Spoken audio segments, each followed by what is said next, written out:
Bum bum bum. Gunung Hellknife sangat cepat, dan bilah yang tak terhitung jumlahnya dengan darah kaisar di puncaknya telah berubah menjadi bilah bundar. Bilah bundar bahkan dapat memicu hembusan angin yang tak ada habisnya, membuat sekelompok kabut abu-abu tampaknya tersapu oleh gelombang getaran. Tetapi setelah beberapa saat, kabut abu-abu telah beradaptasi dengan segalanya dan bergegas menuju Qin Yichen. Melihat kabut abu-abu yang tidak terhalang yang mendaki Gunung Hellblade, Qin Yichen tidak ragu bahwa pembangkit tenaga listrik kerajaan berjubah hitam ini bisa berubah menjadi awan kabut ketika menghadapi Gunung Hellblade. Kemudian ketika kabut tetap ada di depannya, itu juga harus langsung berubah menjadi pembangkit tenaga listrik kerajaan jubah hitam. Jenis Taoisme ini terlalu aneh. Dan faktanya memang demikian. Ketika kabut kelabu mendekat, sekali lagi mengembun, jubah hitam masih menjadi kengerian langit yang gelap, dan pisau Yan Yu masih abu-abu yang menghancurkan langit. Mata Putri Wenxing sangat menyesal. Pisau ini, semua ini karena dia. Kayu. Tanda seru. Tanda seru. Pada saat itu, Putri Wenqing hampir tidak memikirkannya, dan tubuhnya yang indah tiba-tiba mekar dengan sayap dewa dan berdiri di depan Qin Yichen. Dia tidak percaya bahwa pisau ini bisa lebih menakutkan daripada Laut Chaos. Sangat disayangkan dan benci bahwa dia meninggal di bawah malam bulan purnama ini, dan karena malam bulan purnama inilah dia akan mati. Tetapi pada saat itu, Qin Yichen, yang tidak pernah marah padanya, langsung menjadi marah. Pergi. Wanita itu bisa tinggal bersamanya, tetapi dia tidak boleh mati bersamanya.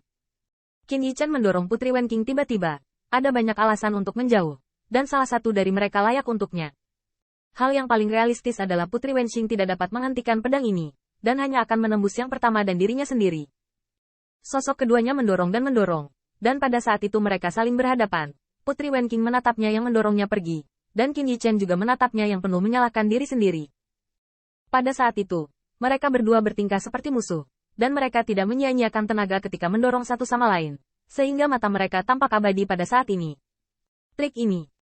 Dan pada saat ini, bagian atas kepala Yao Yue Kong secara bertahap berubah dari tepi menjadi bulan darah.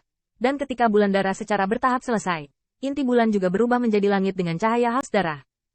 Pembangkit tenaga listrik kerajaan berjubah hitam ini adalah langkah yang tidak dia duga. Tidaklah mengherankan bahwa seorang kaisar yang kuat memiliki kemampuan untuk segera menyembunyikan tubuhnya. Tetapi yang mengejutkan adalah bahwa orang ini dapat berkultivasi sedemikian rupa sehingga dia hampir tidak terpengaruh oleh Gunung Hellblade. Ada keraguan-raguan di mata dingin Yao Yue Kong, tapi keraguan-raguan itu menghilang lebih cepat dari kecepatan jatuhnya pedang Yan Yu dari langit. Dia tidak mengharapkan gerakan ini, dan langkahnya, pihak lain tidak akan pernah memikirkannya. Ledakan.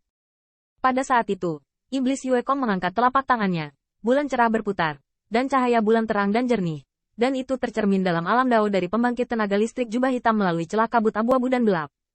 Terbalik. Dengan minuman dingin, Mingyu di telapak tangan Yao Yue Kong bergetar tiba-tiba, dan hati Qin Yichen bergetar saat itu juga, karena Yao Yu yang abadi di tubuhnya bergetar. Tetapi ketika detak jantung Qin Yichen mereda, dia menemukan bahwa dia sudah berdiri di samping Demon Yue Kong. Bulan terang di telapak tangan Demon Yue Kong bertemu dengan pisau yang bisa membunuhnya. Ledakan. Tanda seru. Tanda seru. Tapi Qin Yichen gemetar di sekujur tubuhnya, dan bulan yang cerah ini bisa bertukar posisi dengannya. Tetapi Wenqing masih di dalam. Tapi adegan yang membuat Qin Yichen akhirnya tidak lagi memukuli jantungnya begitu keras sehingga menghancurkan Daosin adalah bahwa pembangkit tenaga listrik kerajaan jubah hitam tampaknya tidak mau meledak ke bulan terang misterius tak berujung dengan putaran rotasi ini. Pisau Yan Yu menyapu, tetapi Mingyu memblokir sisi Putri Wenxing. Adegan ini secara bertahap menghilangkan niat membunuh dari tatapan di bawah jubah hitam itu, dan menggantinya dengan sentuhan kejutan.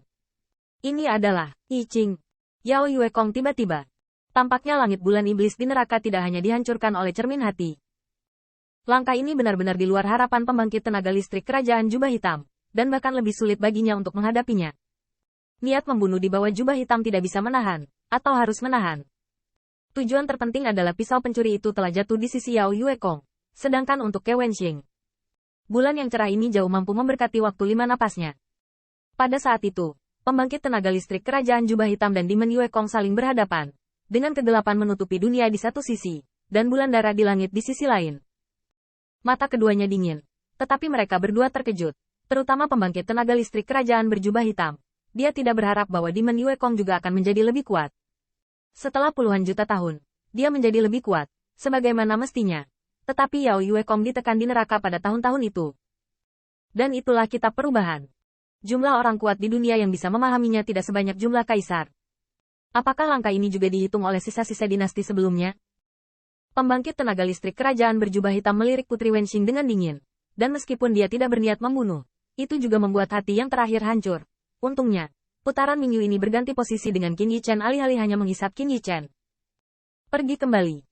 Gelombang abu-abu, alam dao tersebar. Pembangkit tenaga listrik kerajaan jubah hitam pergi dengan acuh tak acuh. Seolah-olah semuanya tidak ada hubungannya dengan dia. Bulan darah di atas kepala Yao Yue Kong masih tergantung. Tapi amarah di balik jubah hitam perlahan-lahan meningkat. Gagal. Pisau pencuri ini selamat dari bencana lain. Mengapa pisau pencuri alam Dao Hua dapat melakukan langkah ini? Tanda seru. Dia tidak bisa mempercayainya. Apakah itu karena kekuatannya? Itu memang karena kekuatan. Tapi awalnya pisau pencuri ini bahkan tidak memiliki kekuatan untuk memblokir pisau pertamanya. Saya hanya bisa mengatakan bahwa ini adalah keberuntungan. Dengan kata lain, keberuntungan. Kabut abu-abu berangsur-angsur menghilang, dan bulan darah di atas kepala Demon Yue Kong juga secara bertahap jatuh. Tetapi Qin Yichen tidak sabar untuk terbang ke dalamnya. Wen Qing. Kayu. Putri Wen Qing sudah menangis, dan satu-satunya pikiran di benaknya saat ini adalah terjun ke pelukan Qin Yichen. Maaf, Kayu, maaf. Putri Wen Qing meminta maaf dengan putus asa, dan air mata bercampur dengan 3 kata itu. Semua ini salahnya. Aku membuat kakek kedua berpura-pura menghancurkan susunan teleportasi. Ya, aku suka bercanda, dan aku tidak boleh mendengarkanmu. Putri Wen Qing kaget, terutama karena dia bisa merasakan bahwa kayu yang memeluknya rata-rata sebenarnya dalam kondisi yang lebih buruk darinya. Dia hanya meneteskan sedikit air mata, tetapi kayunya hampir mati. Semua ini salahnya.